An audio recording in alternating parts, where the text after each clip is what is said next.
Hola, bienvenidos una vez más a Oman, Historias del Arte y el Judaísmo en Radio Sefarat. Hoy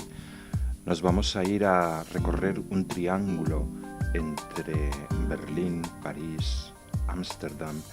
entre la mitad primera del siglo XIX hasta el advenimiento del nazismo, y así vamos a conocer la vida y obra de Max Liebermann, líder del impresionismo en Alemania, de la pintura vanguardista, tras haber nacido en los últimos estertores del naturalismo. Y también veremos cómo es detestado por su padre por querer ser pintor, y un pintor odiado en Francia por ser alemán, y un pintor alemán odiado en Alemania por ser judío.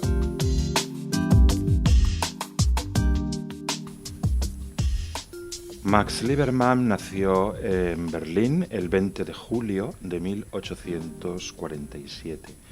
un año importante, lo veremos ahora. Era hijo de un alto burgués de Berlín, Louis Liebermann, que a su vez era hijo de un conocido empresario del mundo textil, Joseph Liebermann, que había amasado una fortuna y que luego se había transformado en banqueros, y también hijo de su madre, de Philipp Haller. Como digo, nace en el año de 1847, que es 2 años antes del verano en el que se firmaron las leyes para que los judíos de Alemania tuvieran plenos derechos como ciudadanos del imperio. No obstante, en 1847 va a haber problemas en Alemania con la llamada Revolución de Marzo, una revolución que también tiene sus efectos en el 48 en París, y que es una revolución contra los abusos oligárquicos del régimen en manos de la nobleza, y también para pedir que se establezca un parlamento y se instauren, por un lado, la libertad de prensa y por otro, la libertad de pensamiento. Es decir, Max Liebermann va a nacer en un momento que es un verdadero punto de inflexión para el mundo alemán y judío en particular. Aunque la familia, los padres de Liebermann ya van abandonando el ortodoxismo de su abuelo, de Joseph Liebermann, el que vendía textiles. En 1857 la familia tiene una estupenda salud económica y construyen el Palacio Liebermann en la plaza de París, justo enfrente de la puerta de Brandenburgo. Esto, que en principio puede parecer una suerte, para Liebermann significa una serie de problemas con los niños del colegio en el que estudia. Los problemas de las envidias, del destacar demasiado. También tiene problemas con sus hermanos y con su padre, porque por un lado Liebermann es un estudiante bastante malo, y por otra parte el padre no está nada de acuerdo con que tenga veleidades pictóricas. No obstante, permite que el niño tome clases extraescolares en pintura, aunque llegará a prohibir el uso del apellido Liebermann en los cuadros. Luego se matricula en la universidad. En algunos sitios consta como que para hacer derecho, en otros como para hacer química, como un primo suyo, Y bueno, sea como fuere, esto no es absolutamente relevante para el desarrollo de la carrera pictórica de Max Liebermann. Tiene una gran discusión con su padre y acaba cediendo para permitirle matricularse en la Escuela de Arte del Gran Ducado de Sajonia en Weimar. Y allí, bajo las órdenes de Fernando Pauwels, conocerá para toda la vida ya el arte de Rembrandt. Él no participó en la guerra franco-prusiana de 1870-1871, no participó porque tenía un problema en un hombro que le incapacitaba para estar en el frente. Entonces lo que hizo fue presentarse como voluntario paramédico. Y luego, en 1871, acabada la guerra y financiado por uno de sus hermanos, él tenía 4 hermanos más, viaja por primera vez a Ámsterdam, donde queda para siempre fascinado por un lado el paisaje, por otro la luz y en general por el contacto con la gente. Liebermann va a ser fiel a un especial amor que le va a dedicar a Holanda, donde durante muchos años va a estar visitando por lo menos una vez al año, sobre todo en verano. Al regreso de este primer viaje a Holanda, presenta su primer gran obra, que es una obra que despierta ya la crítica acerba, El desplume de gansos, un cuadro de marcada tendencia naturalista donde retrata la realidad nada edulcorada, una realidad donde no estamos viendo un paisaje idealizado ni un retrato de encargo pagado por una familia, sino que lo que vemos es a gente trabajando, gente que trabajaba pues para alguna empresa cárnica desplumando gansos. Esto crea 2 cosas. Primero, Pauwels le despide de su academia, no le echa, sino que le dice que no puede enseñarle ya nada más después de haber visto aquel cuadro. Y por otra parte, le sirve para exponer en una exposición de arte en Hamburgo en 1872, donde se gana el epíteto de pintor de lo feo, que crea un gran escándalo por la nada receptiva sociedad artística reticente ante la novedad de pintar la realidad hasta los extremos de pintar lo feo, lo que no es estético más bien. Y además tiene muy poco éxito en Berlín, donde no en vano el cuadro es comprado por Bethel Stausberg, un judío magnate de los ferrocarriles, en aquella época una absoluta modernidad y que además pertenecía al Partido Conservador. Después es cuando pinta Las obreras de la Conservera, de nuevo, aunque sin crítica social, y ya con cierta tendencia a estar imbuido por las ideas socialistas, aunque él proviene de la más alta burguesía alemana, presenta una obra, las obreras de la Conservera, en la gran exposición anual de Amberes, donde tampoco se entiende que haya que llevar hasta las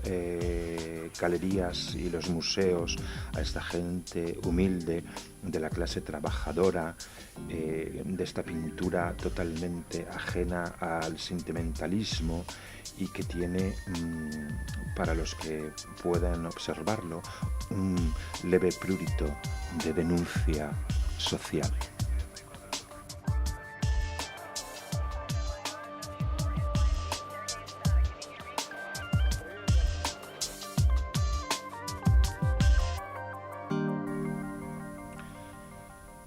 Después va a querer ir a radicarse donde él sabe que es el epicentro de la vida artística de estos momentos. Así, en diciembre de 1873 instala un taller en París, concretamente en Montmartre. Pero no nos olvidemos que han pasado muy poco tiempo del conflicto bélico entre Alemania y Francia con la guerra franco-prusiana y el mero hecho de ser alemán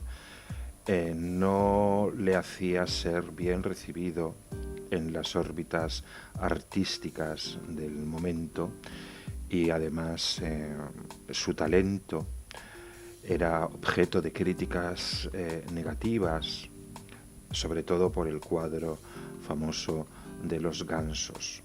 Suponemos que París mismamente se sentía también desplumada. Después, en el año siguiente, en 1974, abandona París para irse a la encantadora localidad de Barbizon, cerca del bosque de Fontainebleau, donde unos años antes había nacido el impresionismo, había sido el punto de encuentro y reunión y desarrollo de pintores que rechazaban las enseñanzas académicas propias del realismo y empezaron a pintar siempre paisajes exteriores pintados desde el exterior, que es una de las máximas que va a tener el tema del impresionismo. Allí va a pintar un gran cuadro, una gran obra, Los recolectores de patata en Barbizon. Luego pasará 3 meses en Holanda, su querida Holanda, donde va a empezar ya a cultivar el retrato, el paisajismo impresionista, y es allí donde entra también en contacto con la religión judía en la sinagoga portuguesa de Ámsterdam, quizás, dicen, en el marco de una profunda depresión causada porque no consigue éxito alguno en la pintura,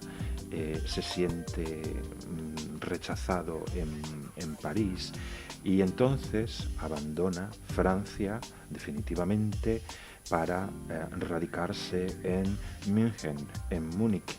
el centro entonces del arte naturalista. Y allí, en 1878,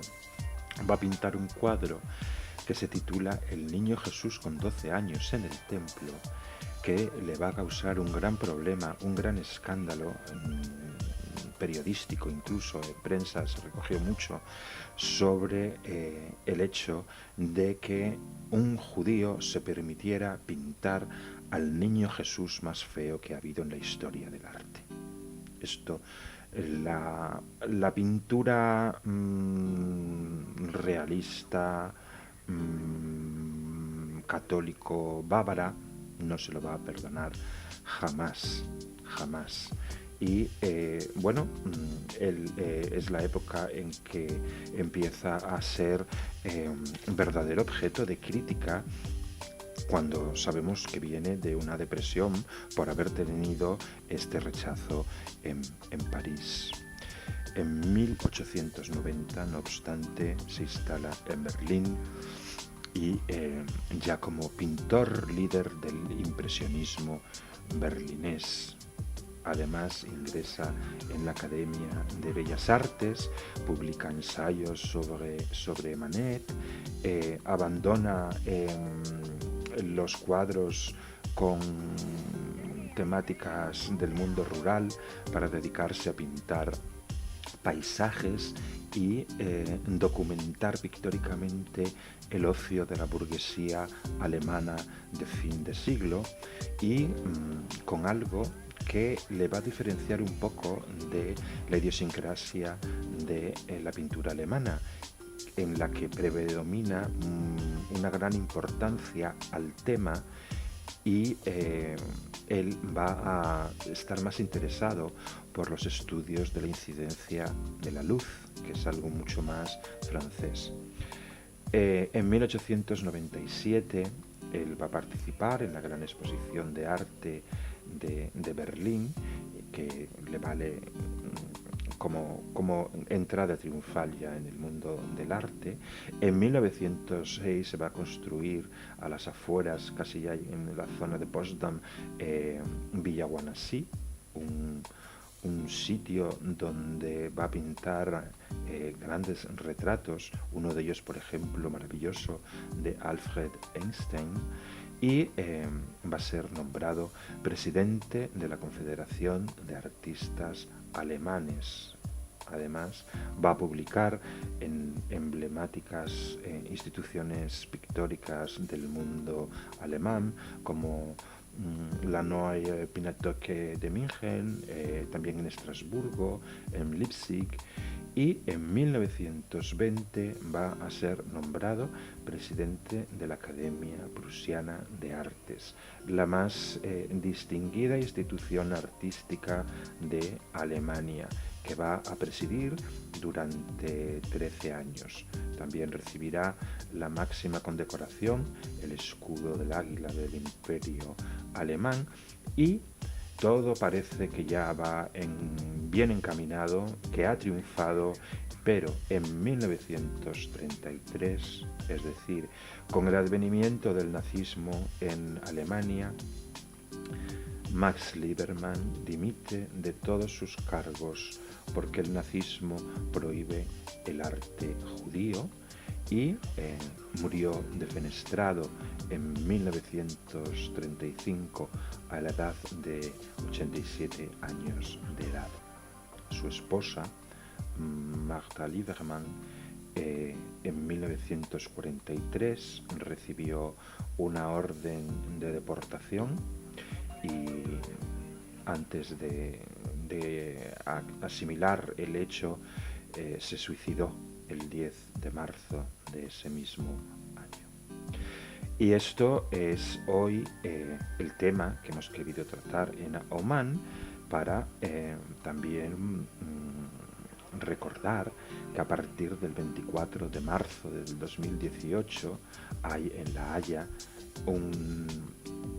una gran retrospectiva en homenaje al amor que este pintor alemán tuvo por Holanda, una exposición que va a estar abierta hasta el 24 de junio de 2018, la mayor exposición de Max Liebermann que ha habido nunca en el extranjero. Y también decir que se pueden contemplar sus cuadros en el mismo museo de Villa Liebermann en Berlín, un museo que consta con una colección permanente, además de una gran actividad cultural, y que en junio, por ejemplo, abrirá una exposición donde los protagonistas van a ser el propio Max Liebermann y Paul Klee. Y esto ha sido todo por hoy en Oman, Historias del Arte y el Judaísmo. Nos escuchamos aquí en una nueva edición con una historia totalmente distinta.